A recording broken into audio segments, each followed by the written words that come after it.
Autre situation. Un chariot ayant une vitesse initiale de 5 mètres par seconde descend une pente de 15 degrés d'inclinaison sur une distance de 2 mètres. Sachant que le chariot a une masse totale de 5 kg et que les frottements sont négligeables, dites à quelle hauteur il se rendra sur le deuxième plan incliné à 30 degrés. Encore une fois, ici, on considère que les frottements sont négligeables, donc toute l'énergie mécanique est conservée. Ce qu'on a, initialement, on a une vitesse initiale de 5 mètres par seconde. On a une hauteur qui nous est inconnue, mais il y en a une.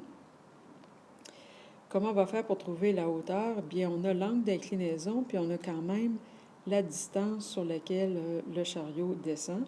Donc, on va être capable de trouver la hauteur en ayant delta x et en ayant θ, en faisant, rappelez-vous, un sinus.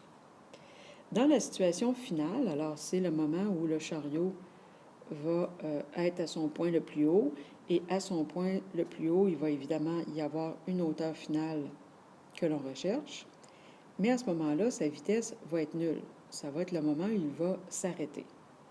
Donc, globalement, notre bilan d'énergie, au départ, on a de l'énergie potentielle initiale, on a de l'énergie cinétique initiale, et à la fin, on n'a que de l'énergie potentielle. Déterminons d'abord la hauteur initiale. Alors, dans notre plan incliné, on a un angle de 15 degrés, on a le déplacement delta x et on cherche la hauteur.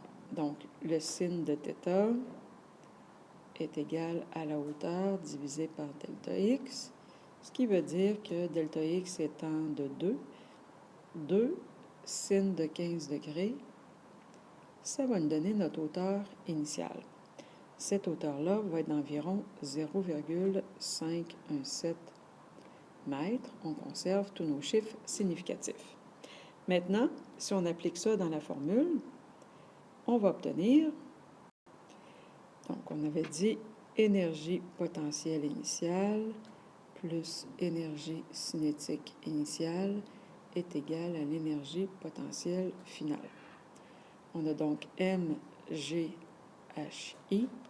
plus 1/2 mvi au carré est égal à, pas 1/2, mais est égal à mgf.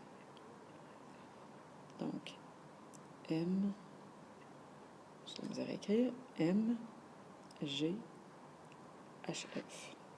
Encore ici, on pourrait mettre m en évidence et l'annuler partout. On a donc 9,8 fois la hauteur initiale 0,517, etc., plus 1/2 fois 5 au carré, et ça va être égal à 9,8 fois la hauteur que l'on recherche. On fait le calcul. En fait, moi, j'ai fait le calcul en mettant la masse, donc je n'ai pas vraiment les bonnes données, mais au bout du compte, vous devriez obtenir environ 1,79 pour la hauteur finale. Donc, 1,79